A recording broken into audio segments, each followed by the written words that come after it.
Hi guys. ನಿನ್ನೆ ನಾನು ಎಲ್ಲಿಗೆ ಹೋಗಿದ್ದೆ, ಏನು ಮಾಡಿದೆ, ವ್ಲಾಗ್ ಯಾಕೆ ಅಪ್ಲೋಡ್ ಮಾಡಿಲ್ಲ, ಎಲ್ಲ ಪ್ರಶ್ನೆಗಳಿಗೂ ಉತ್ತರ ಇವತ್ತಿನ ವ್ಲಾಗ್ನಲ್ಲಿ ಹೇಳ್ತೀನಿ.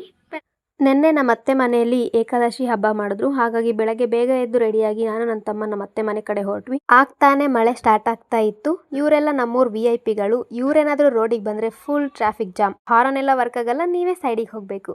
ನಾನು ನಮ್ಮ ಅತ್ತೆ ಮನೆಗೆ ಹೋಗೋ ಅಷ್ಟರಲ್ಲಿ ಪೂಜೆ ಎಲ್ಲ ಮುಗ್ದಿತ್ತು. ಎಲ್ಲರೂ ಊಟಕ್ಕೆ ಕೂತಿದ್ರು. ಊಟ ಬಡಿಸಿ ನಾನು ಊಟ ಮಾಡಿದೆ. ಬಟ್ ಅದನ್ನೆಲ್ಲ ಕ್ಯಾಪ್ಚರ್ ಮಾಡೋಕ್ಕಾಗಲಿಲ್ಲ.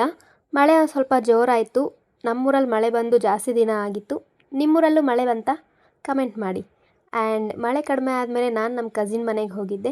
ವೈಬ್ ಚೆನ್ನಾಗಿರೋದ್ರಿಂದ ಕ್ಯಾಪ್ಚರ್ ಮಾಡೋ ಬ್ಯುಸಿಯಲ್ಲಿ ನಾನಿದ್ದೆ, ದನ ಕಟ್ಟೋ ಬ್ಯುಸಿಯಲ್ಲಿ ಅವರಿದ್ದರು. ಇವಳಂತೂ ಕುಣಿಯೋದ್ರಲ್ಲಿ ಫುಲ್ ಬ್ಯುಸಿ ಆಗಿದ್ಲು. ಆ್ಯಂಡ್ ಇವ್ರ ಮೀಟಿಂಗ್ ಅಂತೂ ಮುಗಿಲೇ ಇಲ್ಲ ಗಾಯ್ಸ್. ಅಲ್ಲೇ ಹತ್ತಿರದಲ್ಲಿ ನನಗೊಂದು ಫ್ಲವರ್ ಕಾಣಿಸ್ತು. ಈ ಫ್ಲವರ್ ಯಾವುದಂತ ನಿಮಗೆ ಗೊತ್ತಾ? ಇದು ಪುದೀನ ಫ್ಲವರ್. ಪುದೀನ ಅಂದರೆ ಬರೀ ಎಲೆ ಮಾತ್ರ ಅಂತ ಅಂದ್ಕೊಂಡಿದ್ದೆ. ಪುದೀನ ಫ್ಲವರ್ ಇರುತ್ತೆ ಅಂತ ಫಸ್ಟ್ ಟೈಮ್ ಗೊತ್ತಾಯ್ತು. ಎಸ್ಟರ್ಡೇ ನಮ್ಮೂರಲ್ಲಿ ಕರೆಂಟ್ ಸರಿಯಾಗಿ ಇಲ್ಲದೆ ಇರೋದ್ರಿಂದ ನನ್ನ ಫೋನ್ ಕೈ ಕಾಲೆಲ್ಲ ಕೊಟ್ಬಿಟ್ಟಿತ್ತು. ಹಾಗಾಗಿ ಎಡಿಟ್ ಮಾಡಿ ಅಪ್ಲೋಡ್ ಮಾಡೋಕ್ಕಾಗಲಿಲ್ಲ guys. So thank you for watching. Next ವ್ಲಾಗಲ್ಲಿ ಮತ್ತೆ ಸಿಗ್ತೀನಿ. ಬಾಯ್ ಬಾಯ್.